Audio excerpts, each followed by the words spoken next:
A glória eterna é o chamado do continente. Todo clube grande carrega a obrigação de levantar ao menos uma vez a taça que define a América. A Libertadores é uma obsessão que passa de pai para filho. É um rito de passagem latino-americano, uma tradição que nasce na arquibancada e morre no gramado. Tudo isso começa lá em 1900, quando o presidente da Associação de Futebol Argentino articulou as primeiras partidas oficiais entre clubes de países diferentes no continente.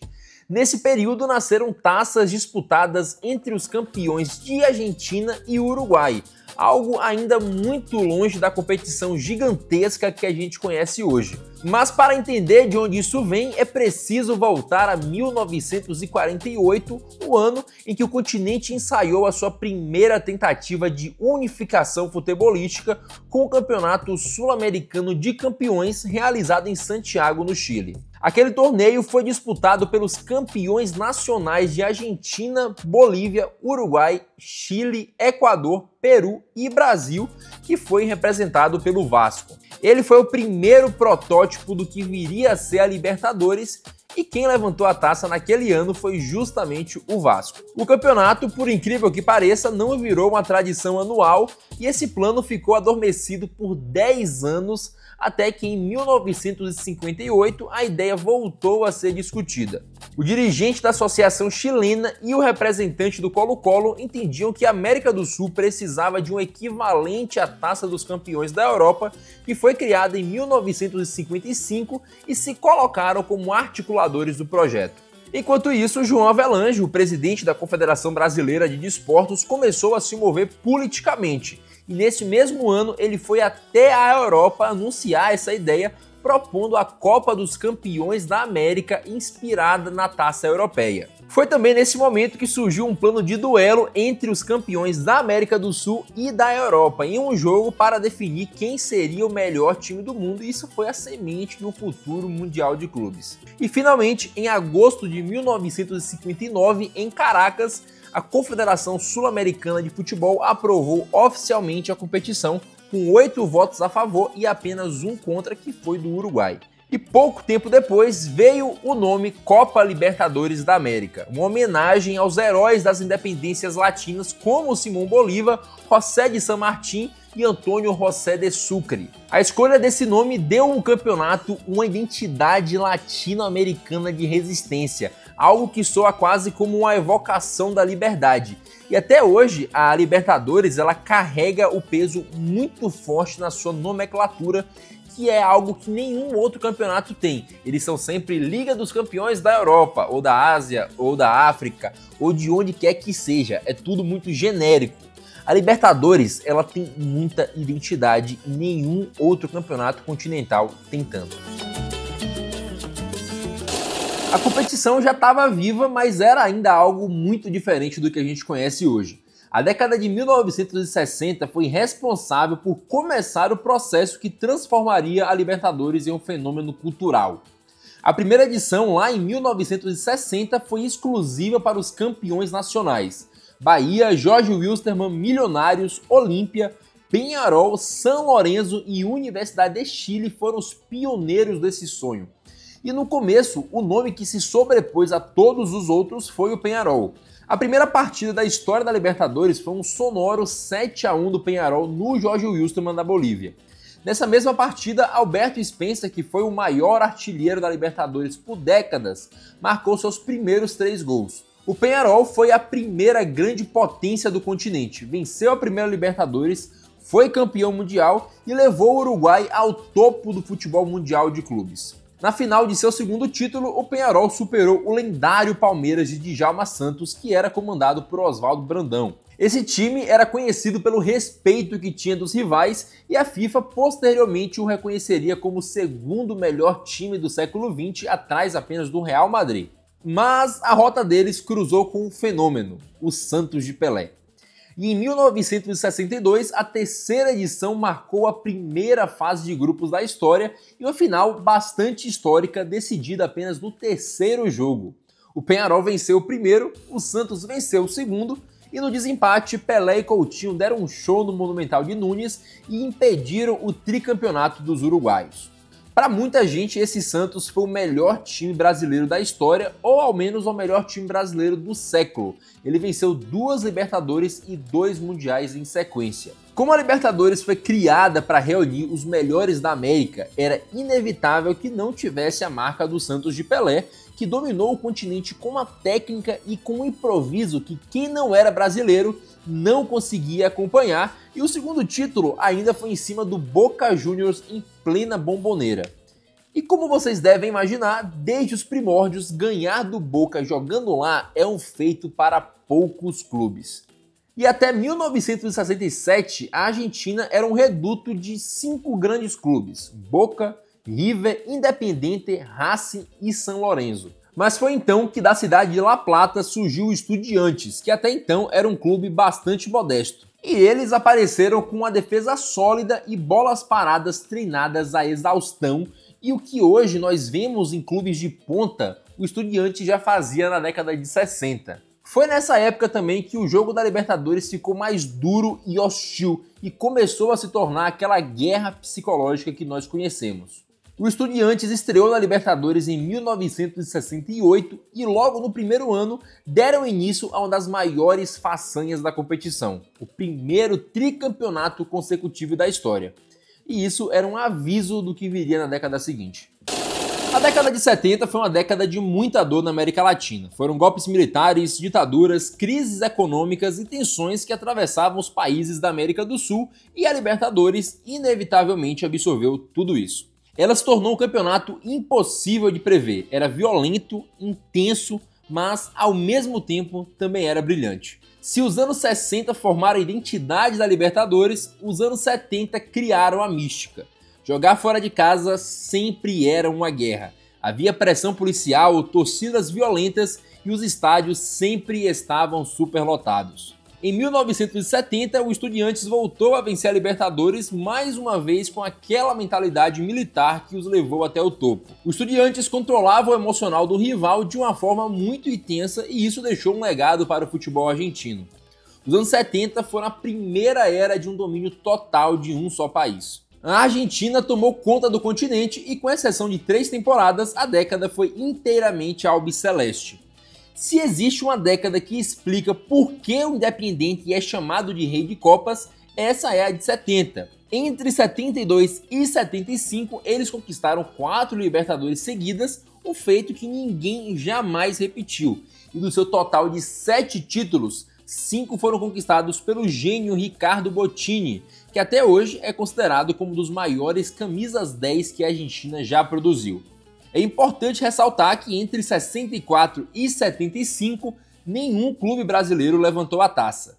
Durante esse período, o Brasil até teve grandes times, como foi o caso do Internacional, do Flamengo e do Palmeiras, mas todos eles esbarraram em um clima hostil e na falta de adaptação ao clima de Libertadores, e estava muito claro que naquele ponto, para vencer a Libertadores, ia exigir algo além da técnica. E o Brasil só começou a entender isso a partir de 1976 com o Cruzeiro de Zezé Moreira, no título que acabou ficando marcado pela tragédia que aconteceu com o atacante Roberto Batata, morto em um acidente de carro após marcar um gol contra o Alianza Lima.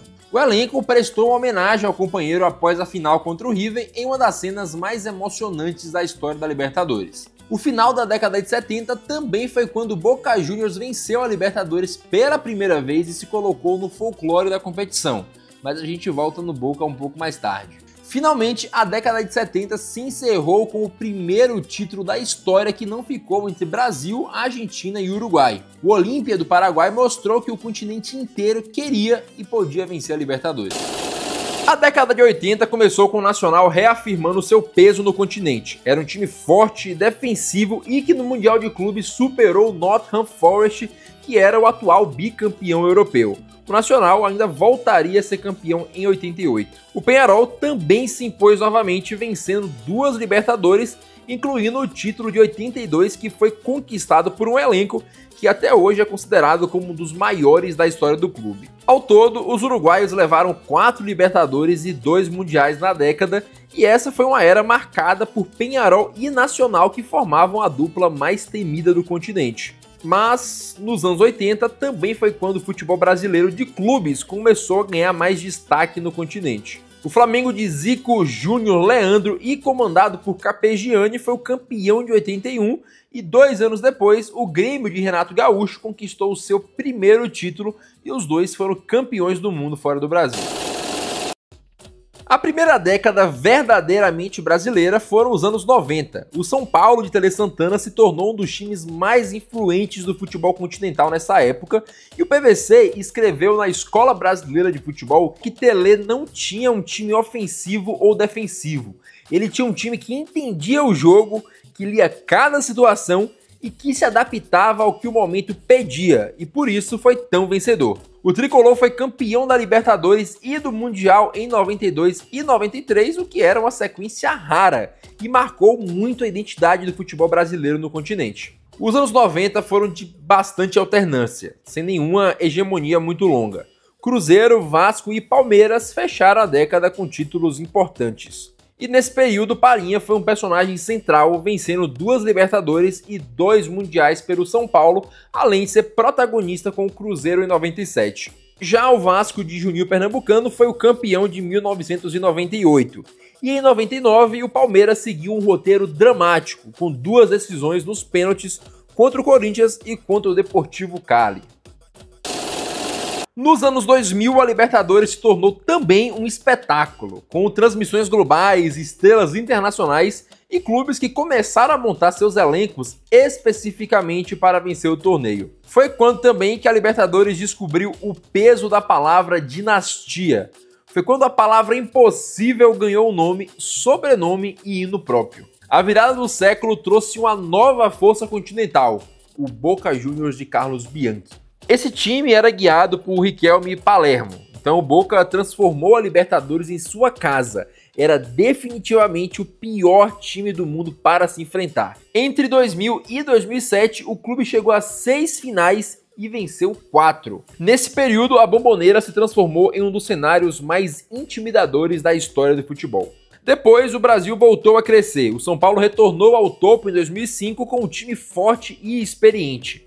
Rogério Ceni estava no auge da carreira, defendendo muito e marcando muitos gols também. Esse elenco ainda seria a base que iria conquistar o Brasileirão 3 anos seguidos a partir de 2006. O Internacional viveu seu ano épico em 2006 com Abel Braga e foi quando também Fernandão fez a melhor temporada de sua carreira, enquanto Rafael Sobis apareceu para o mundo.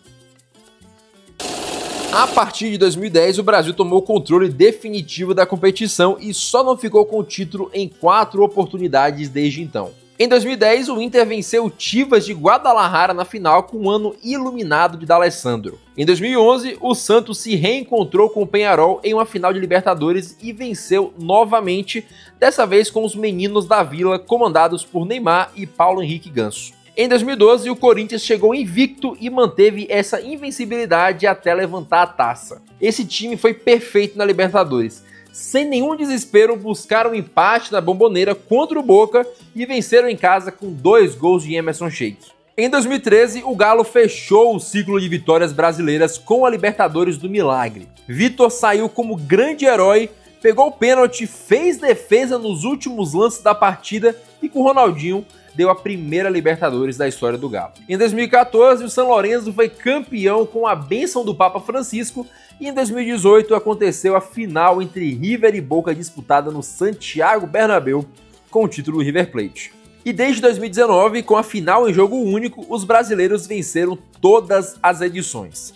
A década fecha com a final cinematográfica, onde o Flamengo de Jorge Jesus viveu 2 minutos eternos contra o River, que foi o melhor time da Libertadores na última década. Em 2 jogadas, Gabigol criou uma das maiores viradas da história da competição.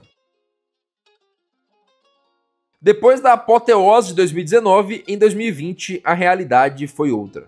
Estádios vazios, protocolos rígidos, a Libertadores aconteceu sem torcida e com desfalques. Na reta final, o Palmeiras venceu o Santos nos acréscimos e voltou ao topo do continente pela primeira vez desde 1999. A Libertadores de 2020 acabou em 2021 por conta das paralisações e por isso o Palmeiras se tornou o único time na história a vencer 2 Libertadores no mesmo ano, quando venceu o Flamengo em 2021 em uma das finais mais emblemáticas da história recente da competição. Em 2022, o Flamengo cansou de bater na porta e finalmente chegou ao tricampeonato. E nos últimos 2 anos, Botafogo e Fluminense conquistaram o título e agora todos os 12 grandes clubes do futebol brasileiro têm um título da competição.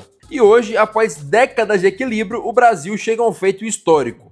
Nenhum país tem mais títulos de Libertadores que ele e nenhum país tem tantos clubes campeões quanto o Brasil. A América mudou, os clubes mudaram, mas o sentimento permanece o mesmo. A Libertadores segue sendo a mesma coisa que era em 1960, um caminho duro, caótico, imprevisível e sagrado. E se você chegou até aqui, não se esquece de se inscrever no canal e de ativar o sininho. Muito obrigado, até o próximo vídeo.